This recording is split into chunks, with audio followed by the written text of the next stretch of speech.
हा, recording start झालंय. हा ठीक आहे, असू दे आता जिथून होईल तिथून. हा. आणि जिथे आपण म्हणतो की कर्माणी सर्वाणी म्हणजे काय की सर्व सर्व म्हणजे सर्वाणी कर्मे म्हणजे सर्व प्रकारची कर्मे जो मई म्हणजे मला आणि संन्यस्त म्हणजे समर्पित करू.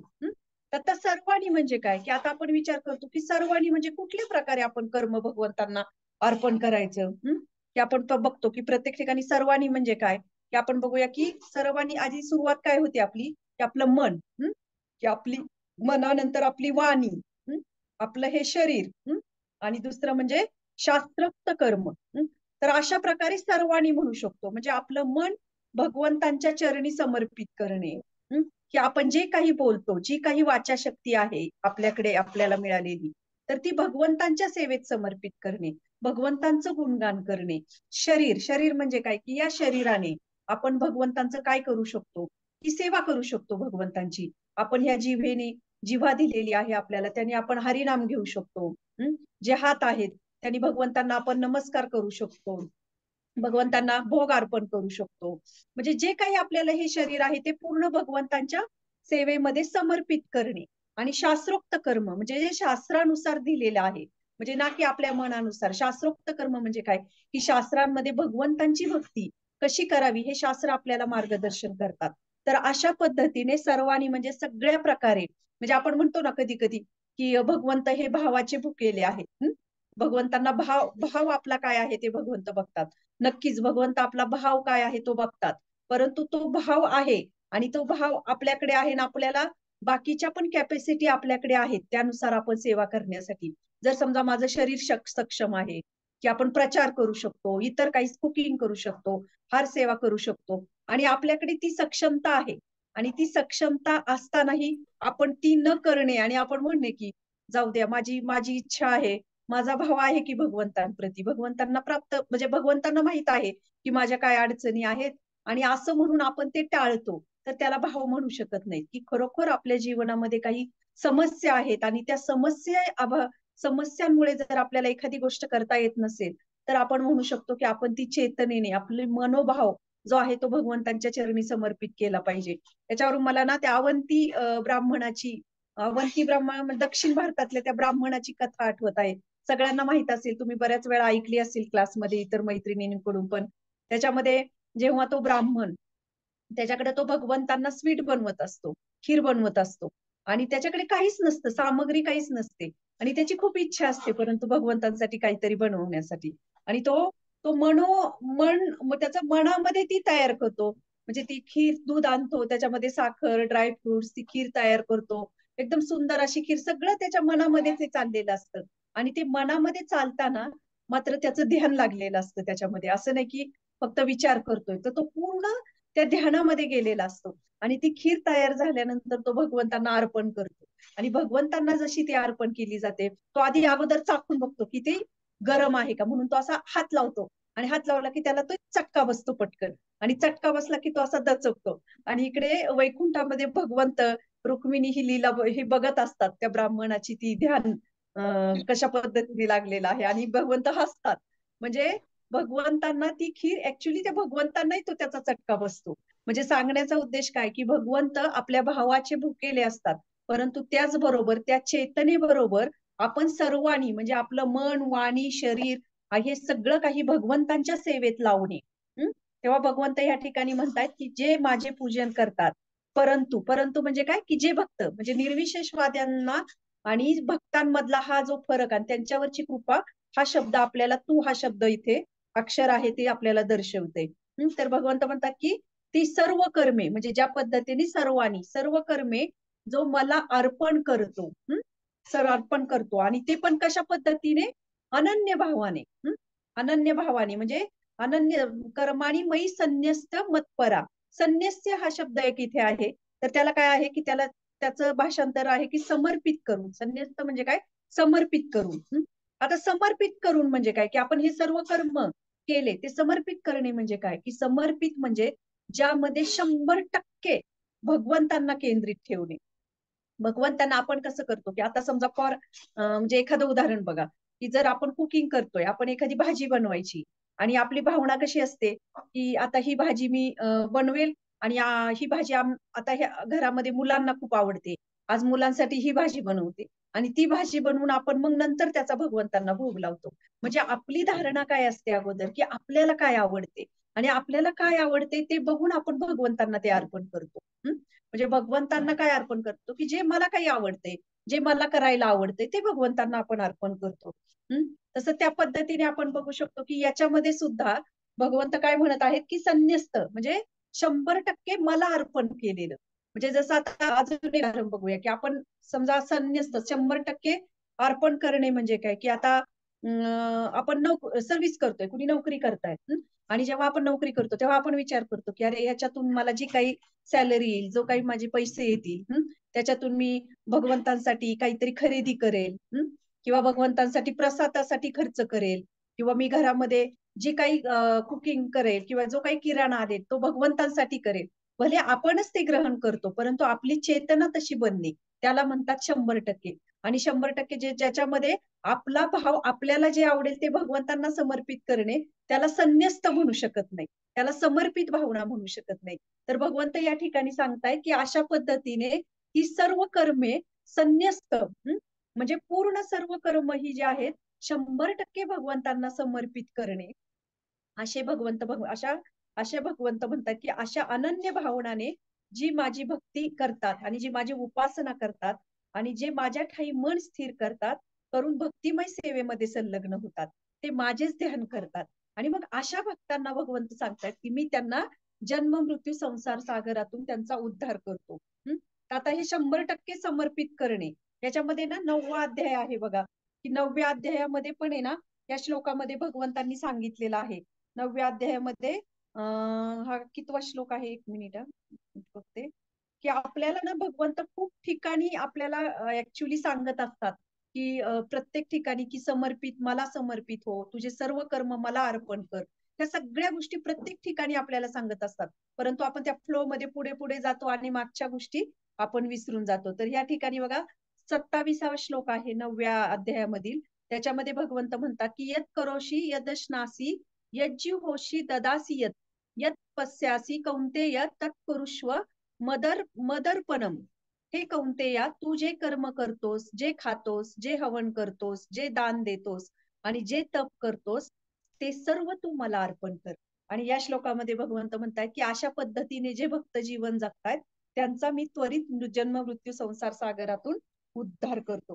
म्हणजे म्हणतात ना, हाते करो काम आणि मुखे मुखे बोलो राम, असं आपण म्हणू शकतो की आपण जे काही आपलं कर्म आहे ते करायचं, परंतु ते कसं करायचं, ते भगवत भावना भगवंतांना केंद्रित ठेवून ते कर्म करायचं. तेव्हा आपण संन्यस्त म्हणजे 100% भगवंतांना समर्पित झालोय असं आपण म्हणू शकतो. पण जेव्हा आपली चेतना भगवंतांना आपल्या जीवनामध्ये स्थान आहे, परंतु ते कसं आहे, दुय्यम आहे. आधी मला काय आवडतंय, मला काय करायचंय, त्या दृष्टीने मग आपण भगवंतांना केंद्रित ठेवतो. तर भगवंत म्हणतायत की अशा पद्धतीने जो मला पूर्ण समर्पित आहे त्याचा मी जन्म मृत्यू संसार सागरातून काय करतो, उद्धार करतो. की जसं आता हे वेद, आता श्रीमद भगवद्गीता जर आपण बघतोय, त्यात आज आपला 12वा अध्याय चालू आहे. बघता बघता ही श्रीमद भगवद्गीता काही महिन्यांच्यात आपली संपेल. म्हणजे त्याच्यातून आपण बघू शकतो की श्रीमद भगवद्गीता भागवतम मधले वेगवेगळे रेफरन्स आपण बघितलेले आहेत. प्रत्येक क्लासमध्ये कुणी ना कुणी भागवतम मधल्या वेगवेगळ्या कथा सांगतात किंवा त्याच्यातली काही सार सांगतात. तर या सगळ्या वेदांचं सगळ्याच सार जे काय आहे ते भगवंत आहे. की जसं आपण म्हणतो ना की जसं प्रत्येक ठिकाणी आपण जर भगवंतांना केंद्रित ठेवून केलं तर ती भक्ती भावना होईल. परंतु आपण सगळं काही करतोय, सगळे उपासना करतोय आणि सगळे व्रतवैकल्य करतोय आणि ज्याच्यातून आपण भगवंतांना मात्र बाजूला केलेला आहे. तर त्याचा उपयोग काय, कारण भगवंत हे सगळ्याचे केंद्रबिंदू आहेत, सगळ्याच सार आहे. जसं आपण म्हणतो ना की तांदूळ जर तो कुठणं तो तांदळाची काय म्हणतात त्याला, कांडणी काय ते जोडतात तो तांदूळ त्याच्यातून बाहेर पडण्यासाठी, आणि त्याच्यामध्ये जो तो कोंडा राहतो त्याचा, त्याच्यावर जर कितीही जोडलं तरी त्याच्यातून तांदूळ बाहेर पडणार आहे का, अगदी नाही. अगदी तसंच भगवंतांना जर ह्या वेदांचे जे ज्ञान आहे त्याचं फळ जे आहे त्या तांदळाप्रमाणे आहेत भगवंत. आणि जर भगवंतांना जर त्याच्यातून बाजूला काढलं आणि आपण सगळ्या गोष्टींचं पालन केलं, सगळ्या गोष्टींचे सगळ्या गोष्टींची पूजा अर्चा सगळ्याचं पालन केलंय, पण भगवंतांना मात्र त्याच्यातून काय केलेलं आहे, बाजूला केलेलं आहे. जसं त्या तांदळाच्या कोंड्याला आपण कितीही कुटलं तरी त्याच्यातून तांदूळ बाहेर पडणार नाही. अगदी तसंच आपण ह्या वेदांचं ह्याचं भगवंतांना जर बाजूला करून कितीही पालन केलं तरी काय आहे, त्याचा आपल्याला आपल्या जीवनामध्ये काहीच उपयोग होणार नाही. म्हणून भगवंत हे सगळ्या शास्त्रांचं वेदांचं एक परिपक्व म्हणू शकतो आपण, एक काय आहे त्याचं फळ आहे. आणि भगवंतांनाच जर आपण बाजूला करत असेल तर आपल्या जीवनामध्ये ह्या सगळ्या गोष्टींचा काय आहे, झिरो होत आहे. आणि म्हणून भगवंत इथे या ठिकाणी म्हणतात की अनन्य नैव योगेन माम ध्यायंत उपासते. म्हणजे काय आहे की जे अनन्य भावाने, अनन्य भाव म्हणजे काय की त्यांची इष्ट जे भगवंतच आहेत त्यांच्या जीवनामध्ये. अनन्य म्हणजे दुसरे कुठलेही फाटे नाही त्यांच्या श्रद्धेला फुटलेले, म्हणजे फक्त भगवंतांवर ते आश्रित आहेत. म्हणजे बघू शकतो आपण की भगवंतांचे जे भक्त असतात त्यांची साधना याचं केंद्रबिंदू ही भगवंत असतात आणि त्यांचं साध्यही भगवंतच असतात. त्याला म्हणतात अनन्येन. म्हणजे कुठलंच त्यांच्या जीवनामध्ये कुठल्याच गोष्टीवर ते आश्रित नसतात, तर ते फक्त भगवंतांवर आश्रित असतात. आणि ते फक्त भगवंतांनाच अनन्य भावनेने भगवंतांची काय करतात, ते उपासना करतात.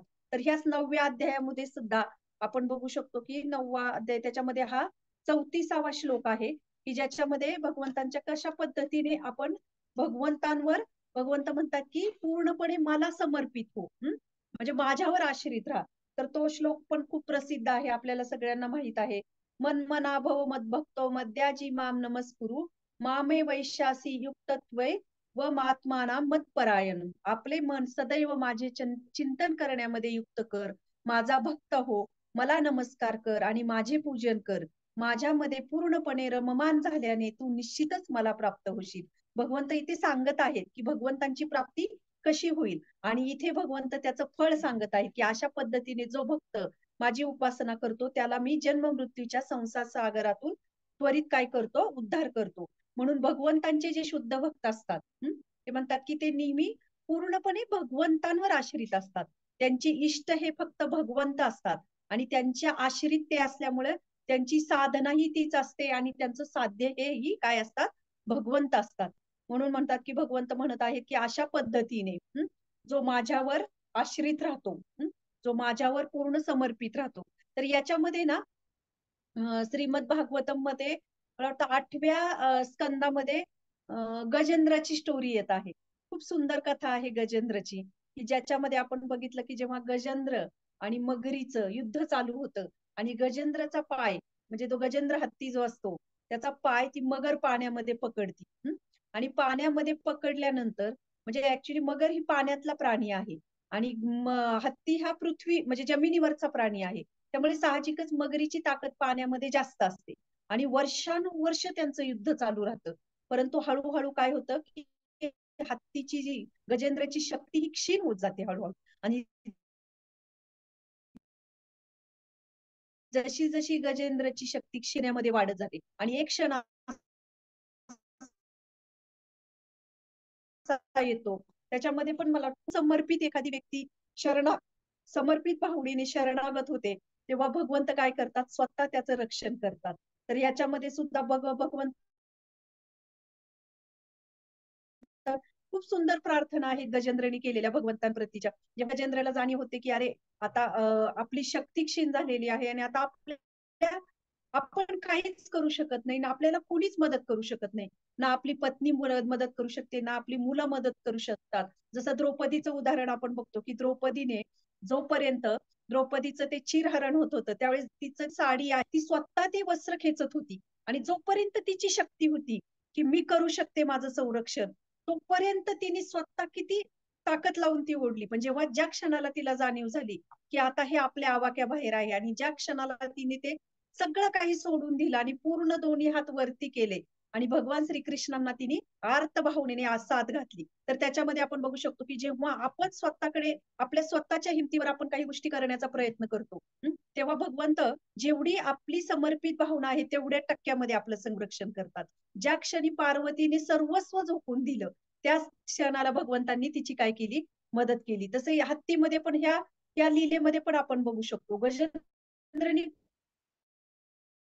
खूप वर्ष संघर्ष केला त्याच्यासाठी. परंतु जेव्हा लक्षात आलं की आता आपण काहीच करू शकत नाही, तेव्हा त्या गजेंद्राने आर्त स्वरात केलेली प्रार्थना आपण बघू शकतो की पूर्ण पुरुषोत्तम भगवान श्रीहरींनी स्वीकारली आणि ते तेथे प्रकट झाले. त्यांच्या समवेत स्तवन करणारे अनेक देवही होते. भगवंतांच्या हाती चक्रायुध आणि इतर आयुधे होती. ते गरुडावर आरूढ होऊन अत्यंत तीव्र गतीने तिथे पोहोचले होते. या रूपात त्यांनी गजेंद्राला आपले दर्शन दिले. म्हणजे याच्या श्लोकामध्ये वर्णन आलेलं आहे की अत्यंत तीव्र गतीने, म्हणजे भक्ताची हाक त्याच्यामध्ये जेवढी तीव्रता असेल तेवढी भगवंत त्या तीव्रतेने प्रतिसाद त्या भक्ताला देतात. म्हणून आपण बघू शकतो की निर्विशेषवादी आणि एक भक्त यामध्ये असणारा हा फरक आपल्याला भगवंत दाखवत आहेत. निर्विशेषवादी जेव्हा भगवंतांना त्यांच्या पुढे ध्यान करण्यासाठी काहीच नसतं, ते जेव्हा काही करतात ते कोणाला शरणागत होणार आणि त्यांना कोण शरणागती देणार. तसं भगवंतांचे जे भक्त असतात की त्यांना कुठल्या चिंता, कुठलीही गोष्टीची काळजी करण्याची गरज नसते की अरे आता मला मुक्ती मिळेल का, मला भगवंतांची प्राप्ती होईल का, या कुठल्याच गोष्टीची काळजी करण्याची गरज नाही. हा श्लोक आपल्याला हे शिकवत आहे की कशा पद्धतीने फक्त आपल्याला भगवंतांना शरणागत होऊन भगवंतांची भक्ती करणे ही एकमेव गोष्ट आपल्याला करायची आहे आणि बाकीची सर्व काही जबाबदारी हे काय करतात, भगवंत घेतात. ज्या क्षणाला गजेंद्रला वाटलं की आता आपण आपलं संरक्षण करू शकत नाही, त्या क्षणाला भगवंतांनी एका क्षणात त्यांना स्वतःची शरणागती दिली. म्हणजे याच्यातून आपण बघू शकतो की कसं अनन्य भाव, म्हणजे ह्याला म्हणतात अनन्येन एव योगणम माध्ययंतम. म्हणजे कुठल्याही गोष्टीला दुसऱ्या आयुष्यामध्ये फक्त भगवंतांना केंद्रित ठेवून त्यांना शरणागत होणे, तेव्हा भगवंत आपल्याला तो काय करतात, आश्रय देतात. आणि एकमात्र लक्ष जे आहे आपलं काय असलं पाहिजे, ते भगवंत असलं पाहिजे. भगवंतांची शेवटी सगळ्या शास्त्रांचं सार जे आहे, सगळ्याचं सार काय आहे की भगवंतांची प्राप्ती करणे. एकमात्र लक्षण हे जे काय आहे, भगवंतांची प्राप्ती करणे. आणि भगवंतांचे जे भक्त असतात ते नेहमी भगवंतांविषयी चिंतन करत असतात, भगवंतांविषयी मनन करत असतात.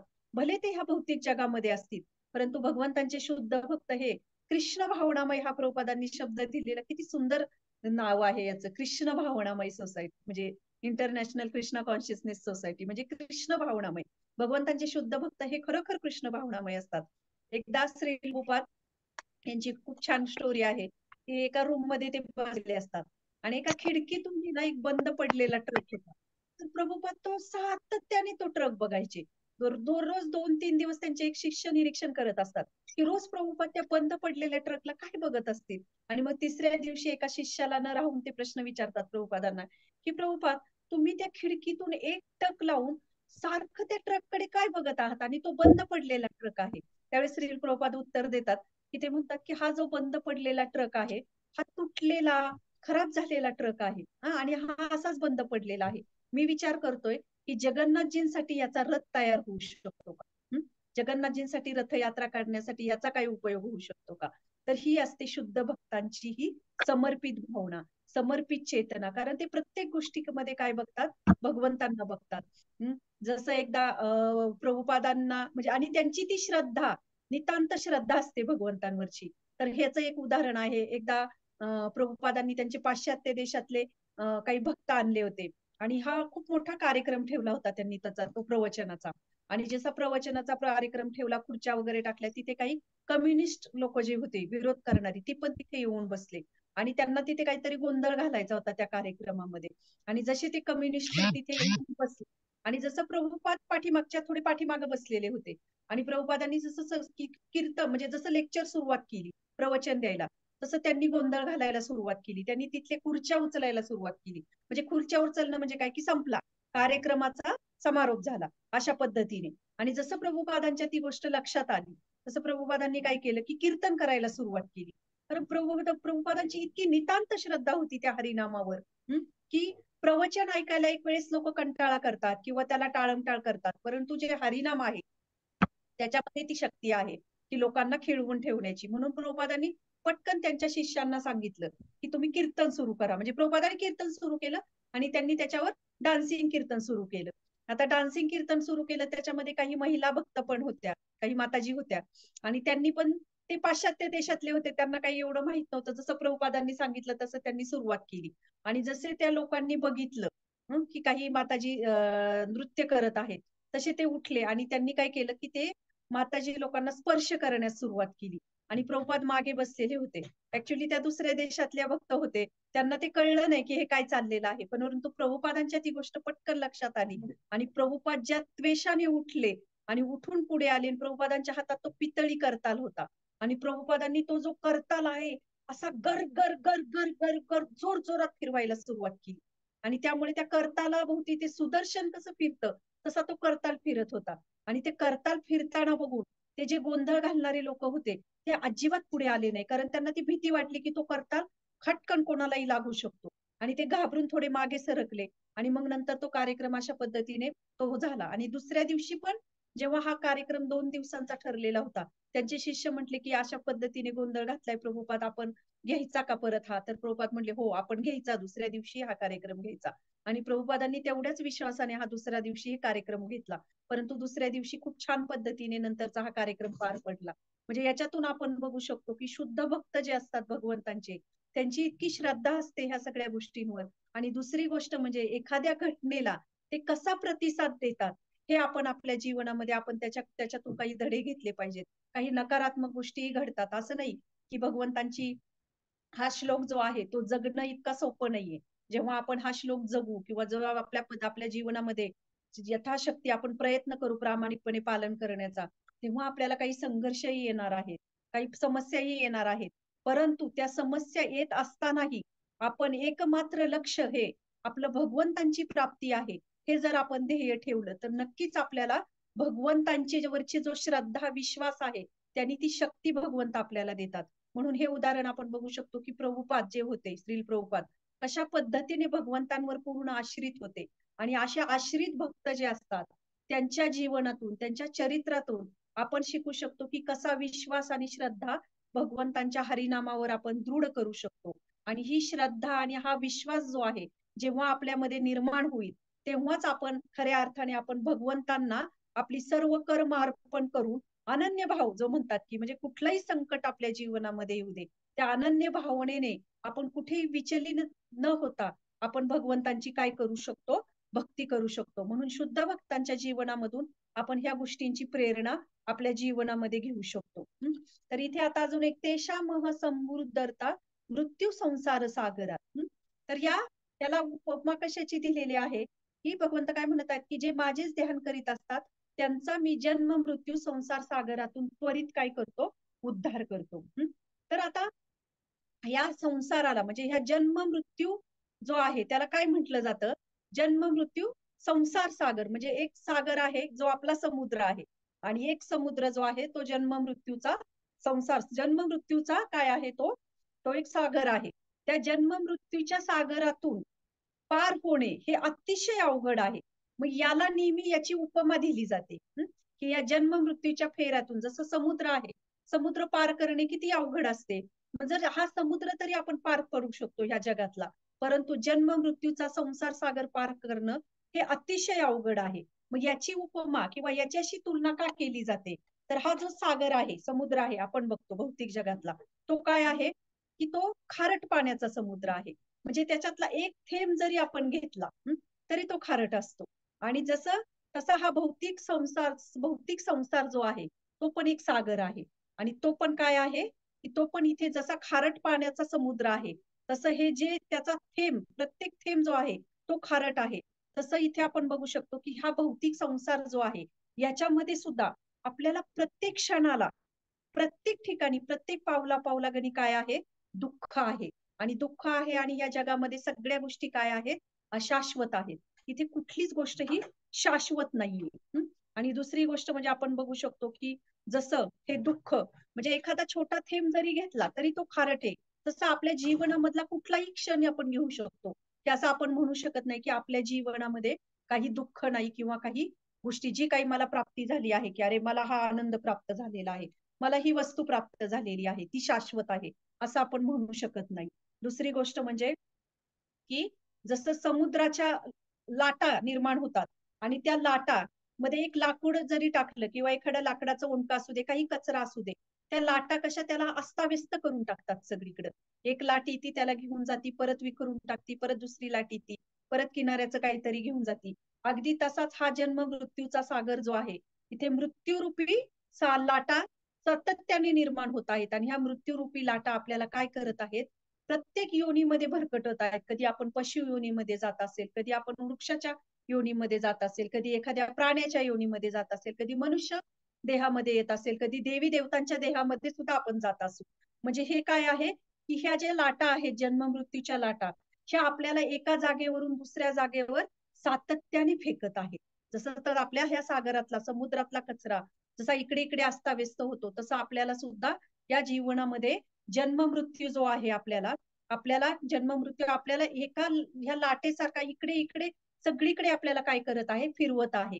ह्या जन्म मृत्यूच्या लाटा सातत्याने ह्या भौतिक जगामध्ये काय होत आहेत, निर्माण होत आहेत. आणि दुसरी गोष्ट म्हणजे हा समुद्र पार करण्यासाठी की आपल्याला कमीत कमी एक जहाज तरी आहे, की जहाजाद्वारे आपण हा समुद्र पार करू शकतो. परंतु जन्म मृत्यूचा सागर जो आहे तो पार आपण करूच शकत नाही. जोपर्यंत आपण भगवंत स्वतः ह्याच्यामध्ये म्हणतात की 7वा अध्याय आहे हा, एक मिनिट, 7व्या अध्यायामधला हा म्हणत 14वा श्लोक आहे की कशा पद्धतीने आपण हा भौतिक जन्म मृत्यूचा सागर पार करणं किती अवघड आहे. जसा हा समुद्र आपण पार करू शकतो, परंतु हा सहज पार आपण करू शकत नाही. परंतु हा पार कधी करू शकतो, जेव्हा आपण भगवंतांची शरणागती स्वीकारू, भगवंतांना अनन्य भावनेने आपल्या जीवनामध्ये स्थान देऊ, तेव्हा हा सागर आपण सहज पार करू शकतो. तर हा एक खूप सुंदर श्लोक आहे 7व्या अध्यायामधला. दैवी येषा गुणमयी मम माया दुरत्यया मामेव ये प्रपद्यन्ते माया मेताम तरंती ते 3 प्राकृतिक गुणांनी युक्त असलेली माझी दैवी माया शक्ती अतिशय दुस्तर आहे. स्वतः भगवंत सांगत आहेत की कशी माझी माया शक्ती ही अतिशय दुस्तर आहे. परंतु जे मला शरण आले आहेत ते मायेला सहजपणे तरुण पलीकडे जातात. आणि ह्या मायेलाच आपण काय म्हणतो, जन्म मृत्यूचा संसार सागर. आणि भगवंत या श्लोकामध्ये सांगत आहेत की जे भगवंतांना शरणागत होतात ते सहज हे माया तरुण पार करतात. आणि ते भगवंत तेच सांगत आहेत की या जन्म मृत्यू संसार सागरातून मी अशा भक्तांचा काय करतो, उद्धार करतो. म्हणून भगवंतांना आपल्याला जर हा भौतिक संसार रूपी सागर जर जन्म मृत्यूचा पार करायचा असेल तर आपल्याला काय करावे लागणार आहे, भगवंतांना शरणागत होणावं लागणार आहे.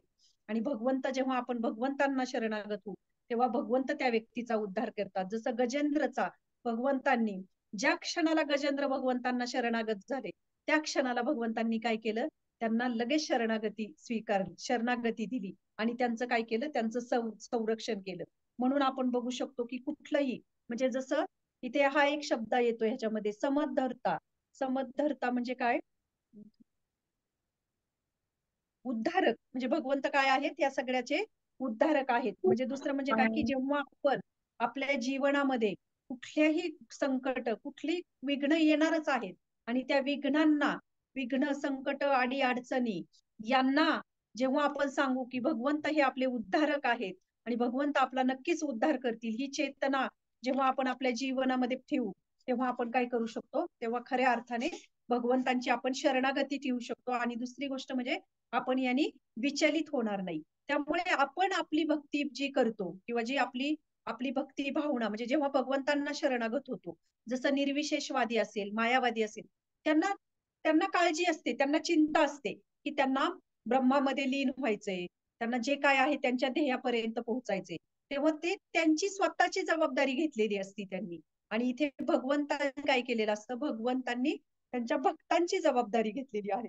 इथे भक्तांना स्वतःहून काही करायची गरज नाही. अरे आता आपल्याला असं प्रश्न पडतो की अरे मला आता मी भक्ती करतोय किंवा मी भक्ती करते, मी माळा जप करते आणि मग मला भगवंतांची प्राप्ती होईल का, मग मी ह्याच्यात टिकेल का, मग माझ्या जीवनामध्ये हे संकट आलं याचं कसं होईल, या गोष्टींची चिंता करण्याची आपल्याला गरज नाही. ती चिंता ही भगवंतांवर सर्वस्वी सोपवायची आहे.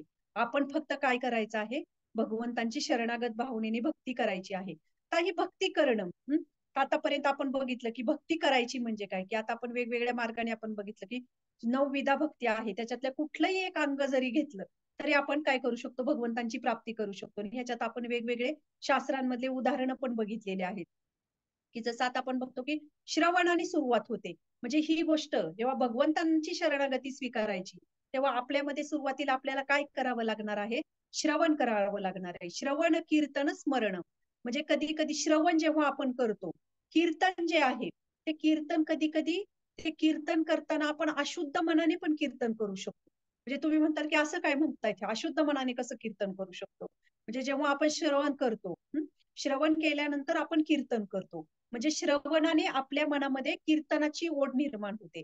आणि जेव्हा आपण कीर्तन करतो, तेव्हा कीर्तन कधी कधी आपण जेव्हा कीर्तन करतो, तेव्हा असं आहे का हो, की आपण पूर्ण रममान झालोय त्या कीर्तनामध्ये? कधी कधी अशुद्ध मनाने सुद्धा आपलं कीर्तन होऊ शकतं. परंतु श्रवण, कीर्तन आणि त्याच्यानंतर स्मरण येतं. स्मरण जे आहे ते नेहमी आपण शुद्ध भावनेनेच करू शकतो. स्मरण कधी होतं, की जेव्हा आपल्या हृदयामध्ये ती ओढ निर्माण होते, तेव्हा स्मरण होतं. म्हणून आपण भगवंतांचं स्मरण नेहमी केलं पाहिजे. त्यांच्या लीला स्मरण केल्या पाहिजे. परंतु त्याच्यासाठी आपल्याला काय करावं लागणार आहे? अगोदर आपल्याला श्रवण करावं लागणार आहे. वारंवार श्रवण कीर्तन करणे. मी आज सकाळीच सहज याचा एक शॉर्ट व्हिडिओ झाला होता विश्वरूप प्रभूजींचा. तेव्हा त्याच्यात मी ऐकत होते, की ते सांगत होते, की तुम्हाला जर ही मायाशी युद्ध करायचंय आणि या मायेला जर पार करायचं असेल, या मायेने तुमच्यावर आपल्याला एक भीती असते, की अरे माया आपल्यावर कधीही अटॅक करू शकते, कधीही आपण विचलित होऊ शकतो. तेव्हा त्यांनी खूप सुंदर सांगितलं, की याला एकमेव दुसरा कुठलाच पर्याय नाही, की भगवंतांच्या लीला श्रवण करणे. तुम्ही जितकं वारंवार श्रवण करता, शास्त्र अध्ययन करतात, मग जेव्हा एखादी गोष्ट, आता विचार करा, एखादी छोटी गोष्ट जरी असेल, आपण ठोकून जर आपल्या मनावरती हे केली, बिंबवली, तर ती जर एखाद्या वेळेस ती आपण केली नाही किंवा ती चुकून दुसरी गोष्ट काही केली, तरी आपल्या मनाला कुठेतरी तो रिमाइंडर होतो ना, अरे आपल्याला किती वेळा सांगितलं की नाही, आपल्याला हे करायचंय, आपल्याला हे करायचंय. म्हणजे ही एक पार्श्वभूमी आपल्या मनाची तयार होते. म्हणून वारंवार लीला श्रवण करणं, वारंवार भगवंतांविषयी श्रवण करणं, याने कीर्तनाची गोडी डेव्हलप होते. आणि कीर्तनाने जेव्हा ते शुद्ध मनाने आपण कीर्तन करू, तेव्हा आपल्यामध्ये काय येऊ शकतं? सणाची भावना येऊ शकते. म्हणून ही श्रवण जे आहे ते काय करतं आपल्याला? आपल्याला ती श्रद्धा देतं. भगवंतांवर श्रद्धा निर्माण करण्यासाठी. म्हणून आपल्याला श्रवणाने वारंवार भगवद्गीतेचे क्लास श्रवण करणे, भगवद्गीते प्रोग्राम, कधी कधी काही भक्त नवीन लोकांना बोलवतात, की तुम्ही प्रोग्रामला या, आमच्या गीता कोर्सला या, याला या. लोकांना असं वाटतं, की काय यांना काम आहेत की नाही, की रोज उठून फोन करतात, या आमच्या कार्यक्रमाला, या ह्या कार्यक्रमाला. परंतु खरं तर ही खूप मोठी गोष्ट आहे, की जेव्हा अशा पद्धतीने आपण भगवंतांच्या सेवेमध्ये कोणाला तरी उन्मुख करतो, तर भगवंत वाट बघत असतात ऍक्च्युली, की हा जीव माझ्याकडे कधी वळेल आणि कधी मला प्राप्त होईल. आणि जेव्हा भगवंत आतुर असतात आणि जेव्हा भगवंतांच्या याच्यामध्ये आपण एखाद्या व्यक्तीला अशी मदत करतो, भगवंतांकडे त्याची जे आहे त्याचं आकर्षण वाढवण्यासाठी, विचार करा भगवंतांना किती आनंद होत असेल. म्हणून ही श्रवणाची टेस्ट आपल्यामध्ये डेव्हलप करणे म्हणजे भगवंतांवरची श्रद्धा विकसित करण्यासारखं आहे. आणि तेव्हा कुठे ह्या मृत्यू संसार सागरातून आपण काय करू शकतो? पार पडू शकतो. एकदा विश्वामित्र जे आहेत ते दशरथ महाराजांच्या दरबारामध्ये गेले. आणि दरबारामध्ये गेल्यानंतर ते पहिला प्रश्न त्यांना विचारतात, दशरथ महाराज ह्यांना, विश्वामित्रांना, की ते म्हणतात की तुमचा जन्म मृत्यूवर मात करणे, हा जो प्रवास आहे तो कसा चालू आहे या संदर्भातला. म्हणजे तुम्ही त्याच्यावर मात करत आहात की नाही, त्या दृष्टीने तुमचे कसे प्रयत्न चालू आहेत. म्हणजे याच्यातून आपण काही शिकू शकतो, की आपल्या जीवनामध्ये खरं तर हा प्रश्न गहन असतो, की ह्या संसार रूपी सागरातून आपण त्याच्यावर पार पडण्यासाठी, त्याच्यावर विजय प्राप्त करण्यासाठी आपण काय करत आहोत आपल्या जीवनामध्ये. परंतु आपण भौतिक प्रश्नांनी इतके हे होऊन गेलेलो आहे, की आपल्या पुढे इतके प्रश्न असतात बाकीचे, की त्या प्रश्नांपुढे आपल्या मूळ जीवनाचा जो उद्देश आहे किंवा मूळ जीवनाचा जो मूळ प्रश्न आहे, तो आपण कुठेतरी काय केलेला आहे, तो हरवून गेलेला आहोत आपण आपल्या जीवनामध्ये. म्हणून कितीही प्रश्न आपल्या जीवनामध्ये असले तरी मुख्य प्रश्न जो आपल्या जीवनाचं जे ध्येय आहे आणि जो मुख्य प्रश्न आहे तो म्हणजे काय, की ह्या जन्म मृत्यूच्या संसार सागरातून आपण पार करण्यासाठी, ह्या मृत्यूरूपी संसार सागरातून पार करण्यासाठी आपण काय करत आहोत. म्हणून आपल्याला शास्त्र शिकवते, की हा खरा आपल्या जीवनाचा काय आहे, मुख्य उद्देश आहे. आणि तो पार करण्यासाठी आपल्याला भगवंतांची शरणागत होणे गरजेचं आहे. तर एकदा हे प्रपन्न नाम ग्रंथ म्हणून आहे एक, आणि त्याच्यामध्ये वरदराज म्हणजे साक्षात भगवंत आहेत. तर वरदराजांना नारद मुनी प्रश्न विचारतात, की ते म्हणतात की जेव्हा जे कोणी आहेत ते मृत्यू समयी, जे कोणी लोक आहेत की जे मृत्यू समयी तुमचं ध्यान करू शकत नाही, म्हणजे ते भगवंतांचे भक्त असू शकतात, तर ते म्हणतात की त्यांचं ध्यान करू शकत नाही, मग त्यांचं कसं करणार तुम्ही? त्यांना त्यांचा उद्धार कसा करणार? तेव्हा भगवंत सांगतात, वरदराज म्हणतात की जे जे लोक जे आहेत, की जे भक्त आहेत, की जे मृत्यूच्या समयी जर माझं स्मरण करू शकले नाही, तर मी स्वतः त्यांचं स्मरण करेल आणि मी त्यांना स्वतः माझ्या धामामध्ये घेऊन येईल. हे वरदराज म्हणतात नारद मुनींना. म्हणजे याच्यातून आपण काय बघू शकतो, की जेव्हा बऱ्याच वेळा असा प्रश्न असतो भक्तांचा, की अरे आपण भक्ती करतोय आणि मृत्यूच्या टायमाला जर समजा आपला अचानक मृत्यू झाला, आपण कोमात गेलो, आपला ऍक्सिडेंट झाला, असं झालं, तर मग कसं होईल? तर त्यावेळेस भगवंत आपलं स्मरण करतात. आणि जरी आपला कॉन्शियस नाही, आपली चेतना मृत्यूच्या साहजिकच आहे, जरी ह्या गोष्टी घडल्या नाही, तरी आपली चेतना काय असते? स्थिर नसते. आपण त्यावेळेस आपण त्या ह्याच्यामध्ये नसतो. जसं आपलं सक्षम शरीर असताना आपण भगवंतांची ध्यान धारणा करू शकतो, तसं मृत्यूच्या समयी तशी आपली चेतना नसते, एकाग्रता नसते. त्यावेळेस भगवंत म्हणतात की जसं त्या व्यक्तीने जर 28 दिवस, एखादी व्यक्ती आहे, उदाहरणार्थ आपल्या घरामध्ये एखादी कामवाली बाई आहे आणि ती जर 30 दिवसातले 27 दिवस जर कामाला आली आणि 2 दिवस जर ती कामाला नसेल, तर आपण तिचा पगार काटतो का हो? आपण म्हणतो नाही, 27 दिवस तिने प्रामाणिकपणे काम केलेलं आहे. म्हणजे आपण 2 दिवसाचा पगार काटत नाही, तिचा महिन्याचा पगार आपण तिला पूर्ण देतो. तसं भगवंत सुद्धा बघतात की जर महिन्यातले 25 दिवस यांनी माझी भक्ती केलेली आहे आणि 3 दिवस तो करू शकला नाही आणि त्या काळामध्ये, तर भगवंत काय करतात? त्याची जबाबदारी घेतात. भगवंत त्याची त्याची काळजी घेतात. परंतु असं कधी होत नाही. जो आयुष्य ज्या ज्या चेतनेने, ज्या भावनेने आपण जगतो, तेच विचार साहजिकच आपल्या जीवनामध्ये येत असतात मृत्यूच्या टाइमला.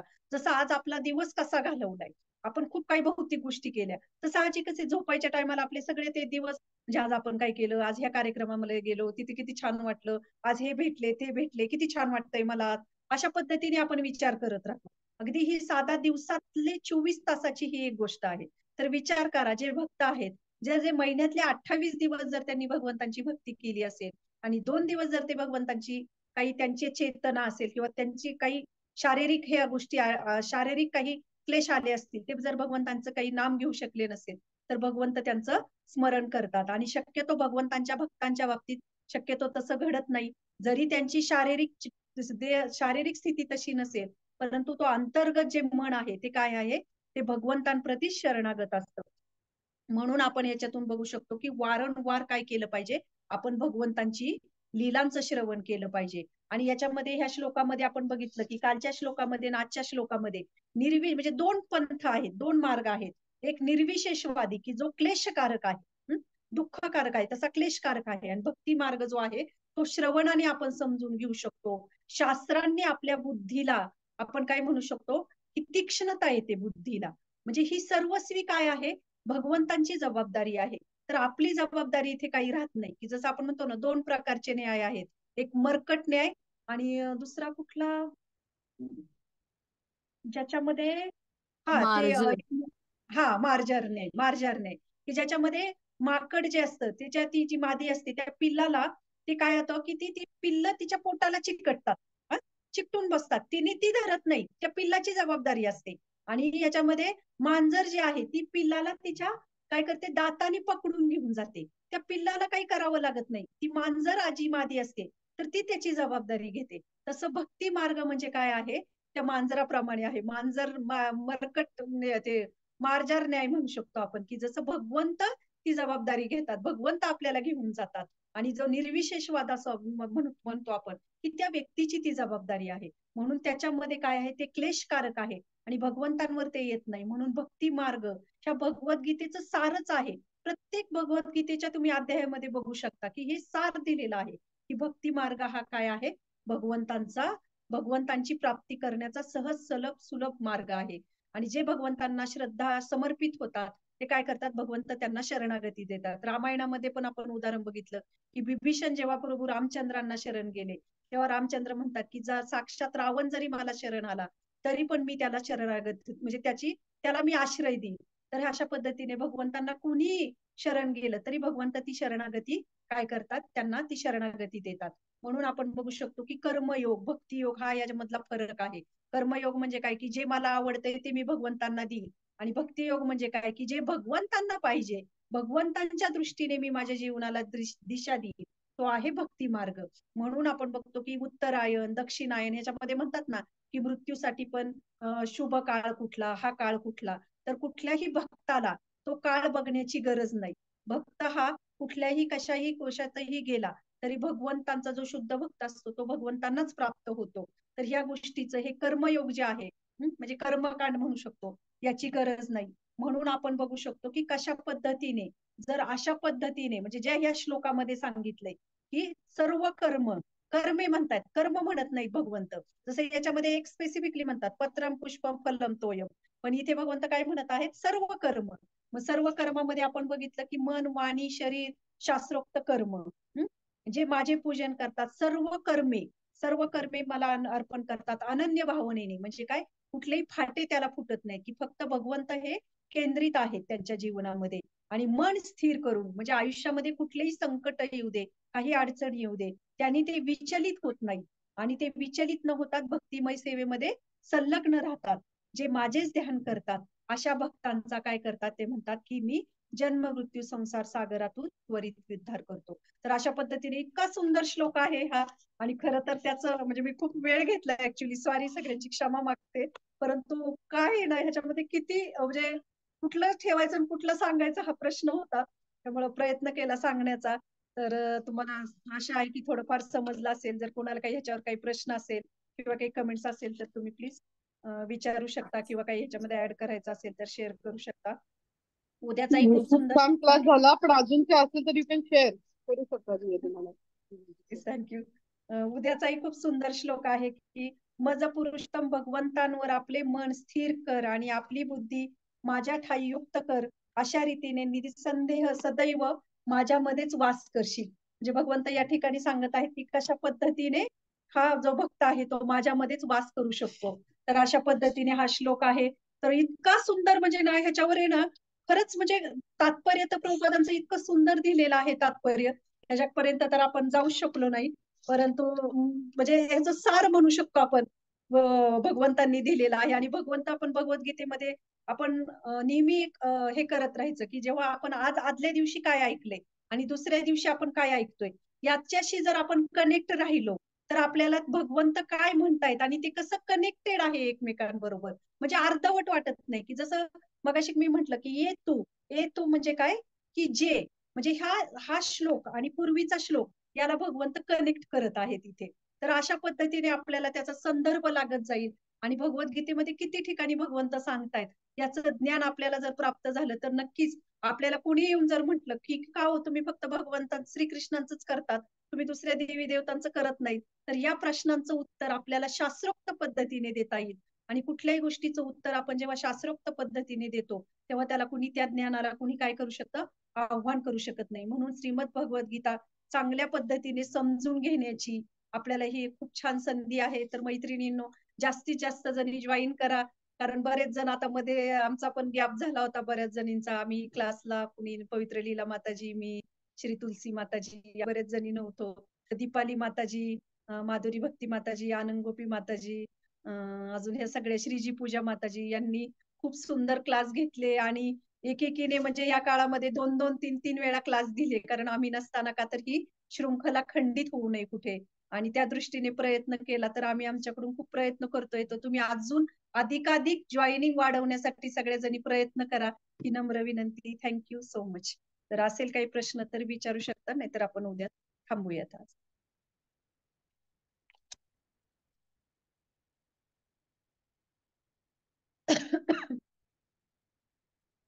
हरी बोल. आता त्याची सेटिंग चेंज करताय का? केलं. कोणाला काही प्रश्न आहे का, नाहीतर मग आपण थांबूया.